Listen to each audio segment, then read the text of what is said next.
राधे राधे भक्तों, आइए सुनते हैं श्री निवास जी की कथा। एक बार भृगु ऋषि ने जानना चाहा कि ब्रह्मा, विष्णु और महेश में कौन सबसे श्रेष्ठ है। वह बारी बारी से सबके पास गए। ब्रह्मा और महेश ने भृगु को पहचाना तक नहीं, ना ही आदर किया। इसके बाद भृगु विष्णु के यहाँ गए। विष्णु भगवान विश्राम कर रहे थे और माता लक्ष्मी उनके पैर दबा रही थी। भृगु ने पहुँचते ही ना ही कुछ कहा ना सुना और भगवान विष्णु की छाती पर पैर से प्रहार कर दिया। लक्ष्मी जी ये सब देखकर चकित रह गई, किंतु विष्णु भगवान ने भृगु का पैर पकड़कर विनीत भाव से कहा, मुनिवर, आपके कोमल पैर में चोट लगी होगी, इसके लिए क्षमा करें। लक्ष्मी जी को भगवान विष्णु की इस विनम्रता पर बड़ा क्रोध आया। वह भगवान विष्णु से नाराज होकर भूलोक में आ गई तथा कोल्हापुर में रहने लगी। लक्ष्मी जी के चले जाने से विष्णु भगवान को लगा कि उनका श्री और वैभव ही नष्ट हो गया और उनका मन बड़ा अशांत रहने लगा। लक्ष्मी जी को ढूंढने के लिए वह श्रीनिवास के नाम से भूलोक आए। घूमते घुमाते वेंकटाचल पर्वत क्षेत्र में बकुला माई के आश्रम में पहुँचे। बकुला माई ने उनकी बड़ी आवा भगत की, उन्हें आश्रम में ही रहने को कहा। एक दिन जंगल में एक मतवाला हाथी आ गया। आश्रम वासी डर कर इधर उधर भागने लगे।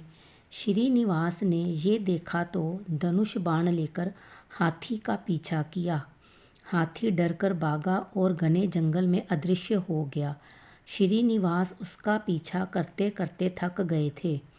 वह एक सरोवर के किनारे वृक्ष की छाया में लेट गए और उन्हें हल्की सी झपकी आ गई। थोड़ी देर में शोर सुनकर वह जागे तो देखा कि 4-6 युवतियां उन्हें घेरे खड़ी हैं। श्रीनिवास को जागा हुआ देखकर वह डपट कर बोली, ये हमारी राजकुमारी पद्मावती का सुरक्षित उपवन है और यहाँ पुरुषों का आना मना है। तुम यहाँ कैसे और क्यों आए हो? श्रीनिवास कुछ जवाब दे इससे पहले ही उनकी दृष्टि वृक्ष की ओट से झांकती राजकुमारी की ओर गई। श्रीनिवास पद्मावती को एकटक देखते रह गए। थोड़ा संयम होकर कहा, देवियों, मुझे पता नहीं था, मैं शिकार का पीछा करता हुआ यहाँ आया था। थक जाने पर मुझे नींद आ गई, इसलिए क्षमा करें। श्रीनिवास आश्रम में तो लौट आए, किंतु बड़े उदास रहने लगे।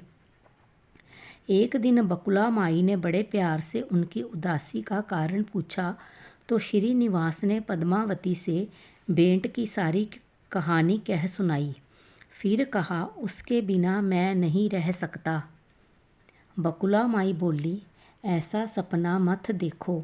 कहाँ वह प्रतापी चोल नरेश आकाश राज की बेटी और कहाँ तुम आश्रम में पलने वाले एक कुल गोत्रहीन युवक।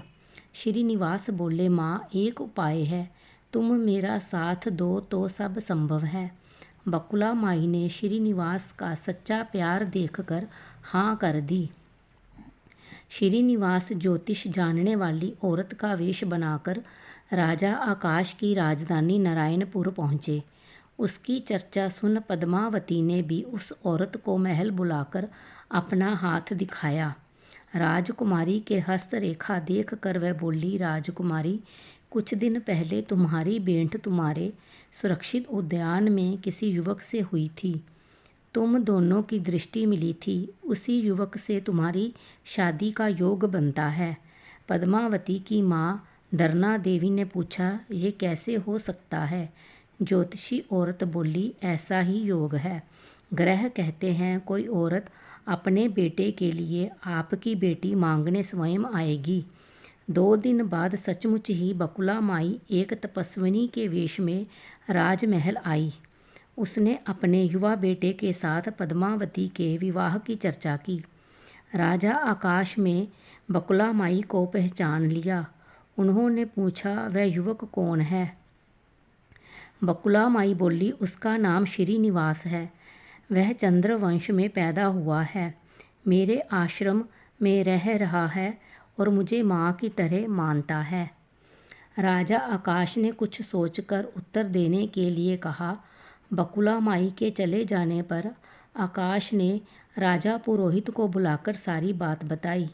राज पुरोहित ने गणना की, फिर सहमति देते हुए कहा, महाराज, श्रीनिवास में विष्णु जैसा देवगुण है।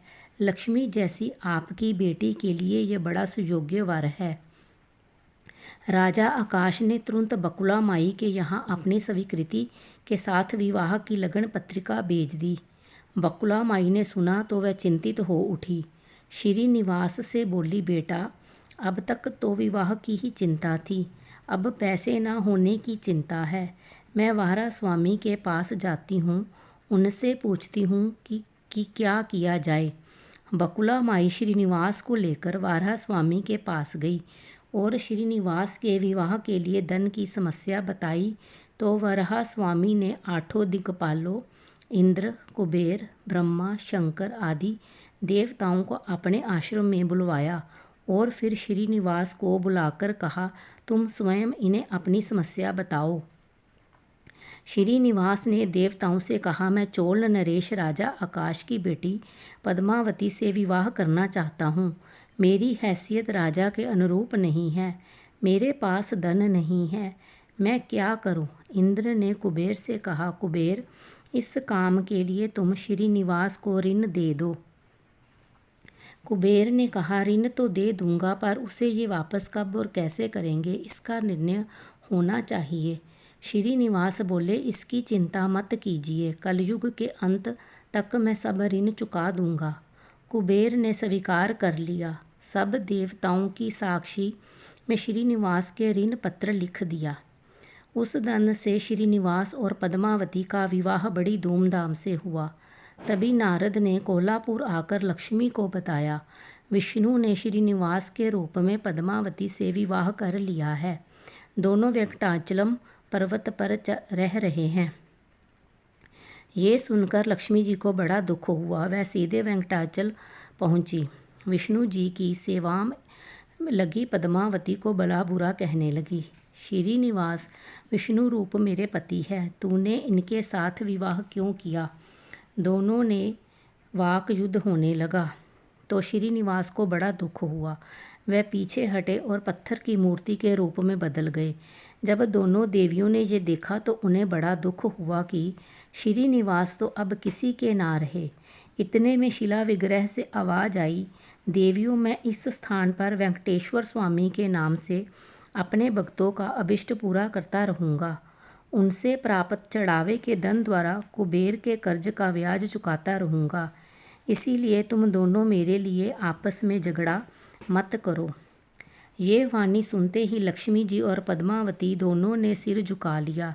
लक्ष्मी कोल्हापुर आकर महालक्ष्मी के रूप में प्रतिष्ठित हो गई और पद्मावती तिरुनाचुर में शिला विग्रह हो गई। आज भी तिरुपति क्षेत्र में तिरुमला पहाड़ी पर भगवान वेंकटेश्वर स्वामी के दर्शन हेतु भक्तगणों से इसी भाव से शुल्क लिया जाता है। उनकी पूजा पुष्प, मिष्ठान आदि से न होकर धन द्रव्य से होती है। इसी धन से भगवान श्री कृष्ण वेंकटेश्वर स्वामी कुबेर का कर्ज चुका रहे हैं। कथा समाप्त हुई। राधे राधे।